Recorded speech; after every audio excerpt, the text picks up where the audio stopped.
The silence of the church was colder than the frost glazing the single pane of glass. Leanne felt the chill not on her skin, but deep in the marrow of her bones, a frozen dread that had lived there for weeks. Her world had shrunk to this hollow wooden box, to the scent of dust and stale piety, and to the man standing beside her. He was a stranger, this cowboy her uncle had sold her to, a man named Arthur, whose face was a landscape of harsh lines and shadows under the brim of his hat. He had not spoken a word to her, not since her uncle had pushed her forward with a final, dismissive shove. She kept her eyes fixed on the frayed hem of her own gray cheongsam, the only thing in this foreign land that felt like a part of her, a remnant of a life that was no longer hers to claim. The fabric was thin, meant for a different climate, a different life, and it offered no comfort against the encroaching cold or the weight of the town's stairs. They were all there, packed into the pews, their faces a pale, curious sea of judgment. They saw a transaction, a debt paid with flesh. They saw a strange, silent creature with dark hair and slanted eyes, an object to be owned. Leanne felt their gazes like tiny, sharp needles. Resentment was a hot, bitter thing in her throat, a poison she had been swallowing since the day her uncle told her she was the price for his gambling losses. Powerlessness was a cage, and she was rattling its bars with every silent, desperate beat of her heart. The preacher's voice droned on, a meaningless hum of foreign words that sealed her fate. Arthur remained perfectly still beside her, a statue carved from granite and leather. She could feel the solidness of him, the sheer physical space he occupied, and it was terrifying. She expected roughness, a brute's claim, the finality of a hand closing on her arm to drag her away. This was her end. At 19, her life was over, traded for a handful of silver in a land that promised freedom, but had only given her a newer, colder cage. The ceremony concluded with a word that sounded like a stone dropping into a deep well. It was done. A rustle of movement went through the assembled crowd as they began to rise, their whispers a rising tide. Leanne braced herself, her hands clenched into fists within her sleeves, her knuckles white. This was the moment. The man, her husband, would take what he had purchased. But Arthur did not move toward her. Instead, he turned and walked down the short aisle, his heavy boots echoing on the wooden floorboards. He stopped at the church doors, holding them open against the biting winter air that swirled inside, carrying with it the clean, sharp scent of pine and snow. He was waiting. Not for her, it seemed, but for everyone else. The townspeople filed out, their curiosity now mixed with a palpable confusion. They stared at him, then back at Leanne, who remained frozen by the altar. Her uncle was the last to approach the door, his face a mixture of relief and greed. He looked at Arthur, expecting to be dismissed, the transaction complete. Arthur's gaze, however, was fixed on Leanne. He watched her, his expression unreadable, as her uncle shuffled past him into the weak afternoon light. Only when the church was empty, save for the two of them and the lingering scent of damp wool and curiosity, did he let the doors swing shut. The sound boomed in the sudden silence. He walked back toward her, his steps slow and measured. He stopped a respectful distance away. The light from the window caught the hard planes of his face, revealing a weariness around his eyes she hadn't seen before. He still did not speak. Leanne's heart hammered against her ribs, a frantic bird trapped in a cage of bone. This quiet, this deliberation, was somehow more unnerving than the violence she had anticipated. It was an unknown quantity, a silence that could hold anything, and her imagination filled it with 100 different terrors. Outside, the town waited. They stood in a loose cluster on the snow-dusted ground, their breath pluming in the frigid air. They would not be denied the final act of this strange spectacle. When Arthur led her out, Leanne kept her head bowed, her focus narrowed to the path her thin slippers made in the snow. She refused to give them the satisfaction of her fear. Her uncle stood nearby, shifting his weight from foot to foot, his impatience a sour smell in the air. Arthur led her not to a horse or a residence, but to the center of the small gathering, stopping before her uncle. The entire town seemed to hold its collective breath. Leanne prepared for the humiliation of being formally handed over, a piece of property changing hands. Instead, Arthur reached into the pocket of his worn coat. He didn't produce a weapon or a flask, but a small, heavy leather pouch that clinked with a solid, final sound. He held it out, not to her uncle, but to her. Leanne stared at it, uncomprehending. Her gaze flickered up to his face. For the first time, his eyes met hers directly, and they were not cold or cruel, but a steady, serious gray, like a winter sky before a heavy snow. "This is yours," he said. His voice was low and rough, like stones tumbling in a riverbed. It was the first time she had heard him speak to her. She didn't move. He nudged the pouch toward her again, his gesture patient.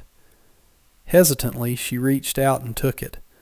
The weight surprised her, pulling her arm down. He then produced a folded piece of paper. "And this." He placed the paper in her other hand. "The debt is paid. You owe him nothing." He gestured with his chin toward her uncle, whose face had gone slack with disbelief, his eyes wide and hungry on the pouch in Leanne's hand. "That land," Arthur continued, his voice carrying over the silent crowd, "and the cabin on it are yours. The deed is in your name. You are a free woman." The words struck Leanne with the force of a physical blow. Free. The word was so foreign, so impossible, that her mind could not grasp it. She looked down at the heavy pouch in one hand and the crisp paper in the other. A deed. Her name. She stared at Arthur, searching his face for the trick, the hidden clause, the cruel joke at her expense. But his expression was unchanged, earnest, and unyielding. The townspeople murmured, their whispers turning from judgment to baffled astonishment. Her uncle took a half step forward, his hand twitching as if to snatch the pouch. "What is the meaning of this?" he demanded, his voice thin and reedy. "The agreement was—" "The agreement was that your debt would be settled," Arthur cut in, his tone flat and final. "It is. The rest is none of your concern." He turned his back on the man, a clear dismissal. He looked at Leanne again. "The cabin is small, but it is sturdy. There is wood stacked. The well is fresh." He spoke of practicalities, grounding her in a reality she couldn't yet accept. She had a choice. The realization was a terrifying, exhilarating light blooming in the darkness of her despair. She could take the money and flee. But where? The snow was deep, the next town a week's ride away, a journey she was not equipped to make. Or she could stay. She could walk to that small plot of land, turn the key in the lock of a door that was hers and hers alone, and face the winter in a world of her own making. The money in the pouch was a lifeline, but the deed was an anchor. It was a place to begin. She looked from the deed to Arthur, and for the first time she saw not a captor, but a puzzle. A man who would pay a bride price only to give the bride her freedom. It made no sense. Lifting her chin, she met his gaze and gave a single sharp nod. It was all the answer she could manage. It was enough. She walked away from the stunned crowd, away from her sputtering uncle, following the direction Arthur had pointed. The cabin was just as he'd described, small, sturdy, and utterly isolated at the edge of his own sprawling ranch land. A thin curl of smoke rose from its stone chimney, a sign he had been there earlier, preparing it for her. The thought sent a strange shiver through her. The cabin consisted of a single room, but it was clean. A narrow cot was made up with thick wool blankets, a small table and a single chair stood by the hearth, and a neat stack of firewood lay beside it. It was a sparse, lonely existence, but it was hers. For the first few days, Leanne did little more than exist within those four walls. She kept the fire fed, ate the small provisions of dried meat and beans left for her, and stared out the window at the endless expanse of white. The silence was absolute, broken only by the moan of the wind and the crackle of the fire. She clutched the deed, reading her name over and over until the letters blurred. Leanne. Not wife, not property, just Leanne. The pouch of gold coins sat on the table, a constant, heavy reminder of her choice. She could leave when the thaw came. The thought was a small, persistent flame in the cold cavern of her fear. But another feeling was taking root alongside it, a fragile, fierce pride. She had survived. She had a roof over her head that she did not have to earn on her back. She began to venture out. She learned the path to the well, the cold bite of the handle on her skin, the ache in her arms as she hauled the bucket up. She explored the boundaries of her small plot of land, pacing its perimeter until her footprints were a dark, defiant line in the pure snow. She was marking her territory, claiming it not just on paper, but with the presence of her own body. Her neighbor remained a ghost. She would see him sometimes in the distance, a solitary figure on horseback moving against the gray horizon, checking his fences or leading his cattle to a sheltered pasture. He never approached her land. He never came to her door. Yet his presence was a constant, quiet hum in the background of her new life. One morning, she opened her door to find a fresh stack of split logs, much larger and drier than her own clumsy efforts with the axe he had left. Another day, a pail of milk, still warm, sat on her stoop, its surface unblemished. A few days after that, 2 rabbits, cleaned and ready for the pot, hung from a hook by the door. There was never a note, never a sound of his approach or departure. The gifts were simply there, offered without expectation of thanks, silent acts of provision that spoke more than 1,000 words of hollow comfort. Each offering was a complex knot of emotions for Leanne. There was gratitude, sharp and clear, but there was also shame, a feeling of dependence that chafed at her newfound independence, and beneath it all, a growing, unsettling curiosity. Why was he doing this? What did this silent, stoic man want from her? She began to watch for him, peering through her small window, trying to decipher the man from the shape he made in the landscape. She saw him mend a broken fence rail with patient, methodical movements. She saw him calm a spooked horse with a low murmur and a steady hand. His actions were economical, purposeful, and devoid of any wasted energy. He was a man who seemed to belong to this harsh, unforgiving land, as much a part of it as the wind-scoured rocks and the stubborn pines. Slowly, the fear she held of him began to erode, worn away by these quiet acts of decency. It was replaced by a different kind of tension, a watchfulness that was less about survival and more about understanding. The town did not forget her. When her supplies ran low and she was forced to walk the 2 miles to the general store, she felt their eyes on her the moment she stepped onto the main street. The whispers followed her like stray dogs, nipping at her heels. "That's her," a woman's voice hissed from behind a curtained window. "The China woman Morgan bought." They saw her as a kept thing, a scandal. The fact that she lived alone, separate from him, only fueled their sordid imaginations. Mrs. Gable, the self-appointed matriarch of the town's morals, stood behind the counter of the store, her arms crossed, her face a mask of pinched disapproval. "What do you need?" she asked, her tone making it clear that Leanne's presence was a contamination. Leanne listed her needs quietly, her voice barely a whisper, pointing to the sacks of flour and sugar. "Cash," Mrs. Gable snapped, holding out a hand. Leanne carefully untied her pouch and extracted a single coin. The woman's eyes widened at the sight of the gold, a flicker of avarice warring with her disdain. As she counted out the change, 2 other women entered, their chatter ceasing the moment they saw Leanne. They stood near the door, watching her, their faces hard with judgment. "Shameless," one of them muttered, loud enough to be heard. "Living out there on his charity, pretending to be decent."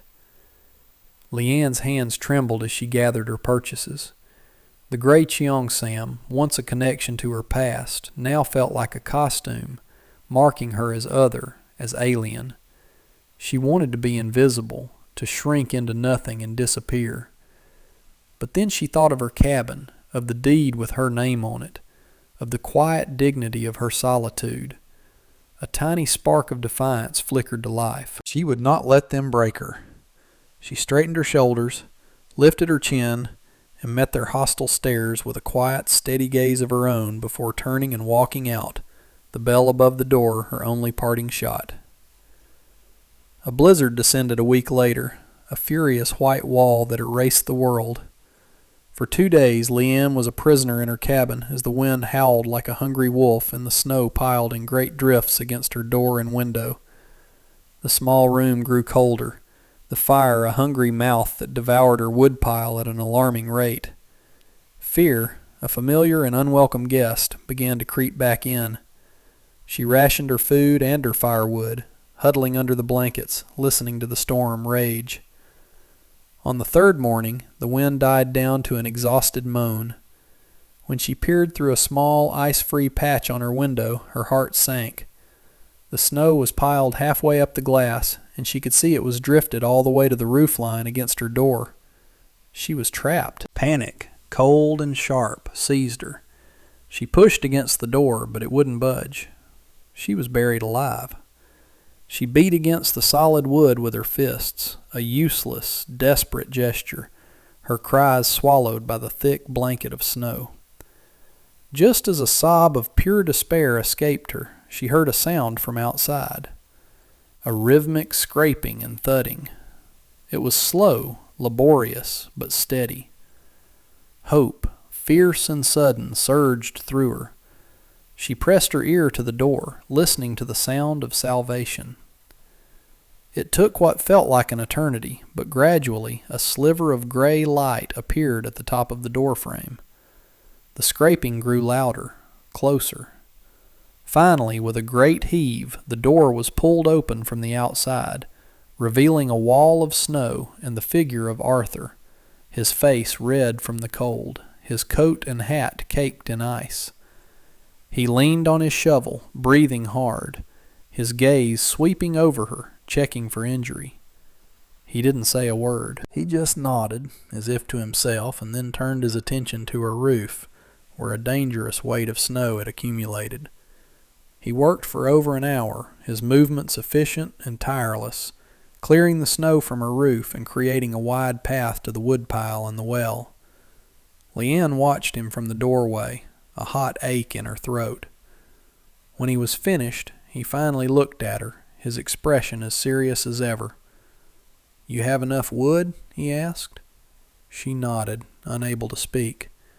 He hesitated for a moment, then gestured toward her hearth. "I'll take a bit of your fire if you'll spare it."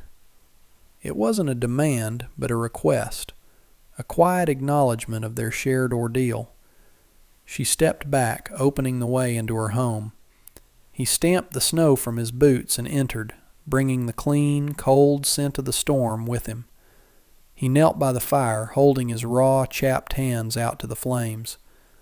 Leanne moved to the stove and ladled a bowl of the Finn rabbit stew she had been nursing for days. She held it out to him. He looked from the bowl to her face, a flicker of surprise in his gray eyes. He took it with a quiet, "Thank you."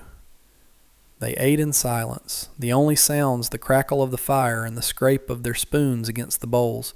The small cabin, which had felt like a tomb only hours before, was now a sanctuary, a pocket of warmth and life shared between two strangers in a vast frozen world. It was the first time they had shared a meal, the first time he had crossed her threshold since giving it to her. The silence between them was no longer empty or menacing. It was full, a space of mutual respect and unspoken understanding.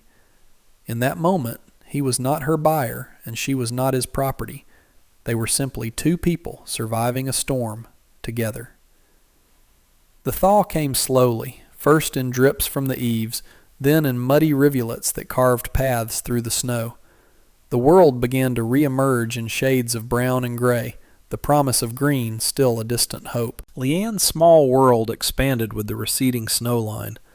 She found a small patch of earth on the south side of her cabin that caught the most sun and, using a sharpened stick, began to turn the soil. It was hard, cold work, but the feel of the earth in her hands was grounding. It was real. It was hers. One afternoon as she worked, Arthur approached, leading his horse. He stopped at the edge of her property line, a boundary he had never crossed since the blizzard. He held something in his hand. "I was in town," he said, by way of explanation. He held out a small cloth bundle. "I thought you might have a use for these." Leanne wiped her dirty hands on her dress and walked over, taking the bundle. Inside were several small paper packets, seeds, carrots, beans, hardy greens, and tucked beside them a small, flat parcel wrapped in oilcloth. She unwrapped it carefully. Inside was a set of charcoal sticks and a small stack of clean, thick paper. She stared at it, her breath catching in her throat. During their silent meal after the storm, in a rare moment of verbal exchange, she had spoken of her home, of the ink paintings her father had taught her to make. She had mentioned it in passing, a fleeting memory of a life before this one. He had listened. He had remembered. She looked up at him, her eyes stinging. "Why?" she whispered, the question encompassing everything, the deed, the firewood, the seeds, this incredible, thoughtful gift. He shifted his weight, looking not at her but toward the distant mountains. "My mother came here from a place that wasn't her own," he said, his voice quiet. "She never had a piece of ground to call hers. A person needs that, a place to set their own roots." He finally met her gaze, and the seriousness in his eyes was tempered with a deep, abiding gentleness. "Everyone deserves a choice, Leanne." He said her name, and it sounded right in his voice. It sounded like her. Leanne planted the seeds with a reverence she hadn't felt in years. Each one was a prayer, a promise. As she worked the soil, she felt a fundamental shift within herself. The bitterness that had been her constant companion was dissolving, replaced by a tentative, fragile hope. She was no longer just surviving. She was building. Her confrontation in the general store had also changed something. The next time she went for supplies, Mrs. Gable was still cool, but the open hostility was gone. The other women still watched her, but their whispers were quieter, their stares less certain. Arthur's silent, solid presence that day had been a shield. His simple declaration, "She is my neighbor. You will show her respect." A clear and public defense that the town, for all its judgment, could not ignore. He had drawn a line in the sand for her. He began to visit more often, never imposing, always stopping at the edge of her land as if seeking permission to approach. He would talk about the ranch, the coming season, the work that needed to be done. In turn, Leanne found her voice. She told him about the herbs she hoped to grow, about the stories her grandmother used to tell. Their conversations were slow and halting at first, two people learning a new language of trust. She learned that his silence was not a sign of coldness, but of a deep, ingrained watchfulness, a habit of observing before acting. He learned that her quietness was not submission, but a banked fire, a strength she was only just beginning to recognize in herself. One evening she used the charcoal he had given her. Her fingers felt clumsy at first, but soon the old motions returned. She didn't draw the mountains or the trees of this new land. She drew the face of her grandmother, the curve of a temple bell, the intricate pattern of a silk screen from her memory. She was reclaiming not just her future, but her past, weaving it into the fabric of her new life. She was becoming whole again, piece by piece, on this small patch of earth that a stranger had given her. And the stranger, she was beginning to realize, was becoming her friend.